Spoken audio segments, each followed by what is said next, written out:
The pandemic has thrown a curveball at most people in the food and beverage industry. That includes one restaurant owner in Marinette who says his business may never be the same. NBC 26's Ben Boken has more on the local chef who's been fighting to adapt in the pandemic.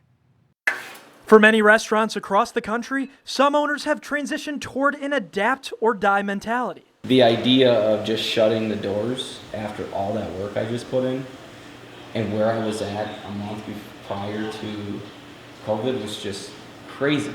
I'm sitting at Mikey's Twisted Plate here in Marinette, where owner Mike Johnston serves up homemade soups, sandwiches, and other fare. He says his restaurant has had to change quite a bit and adapt here during the pandemic. Johnston focused his business around online ordering, securing thousands of followers while posting food videos over the past decade. I can simply put my idea into marketing and into my food at the same time. Apps like Facebook are one of Johnston's favorite advertising platforms, but even that hasn't always been favorable. One of my staff took his mask off.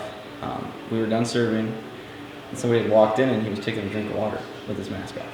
Well, we got messages galore that my business should not be open, I should be ashamed of myself, that I'm killing people. But Johnston says persistence has paid off. I already had 4,000 followers watching what I was doing and everything else. We're up to about 70 to 80% of the business now comes from online ordering.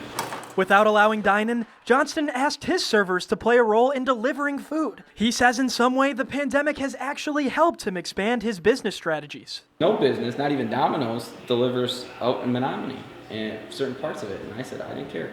I'll take all the long deliveries. I'm the owner, I got the car, let's go. Johnston opened his restaurant just a few years ago and says he's grateful to those who have been along for the ride, keeping his dream alive. You can't just serve anymore, you can't just do that. And that's what I enjoy and I love about my staff that I have now, is they don't care what they do.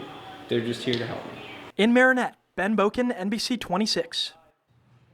Johnston says he hopes to be able to open up a food truck after everything he's learned during the pandemic.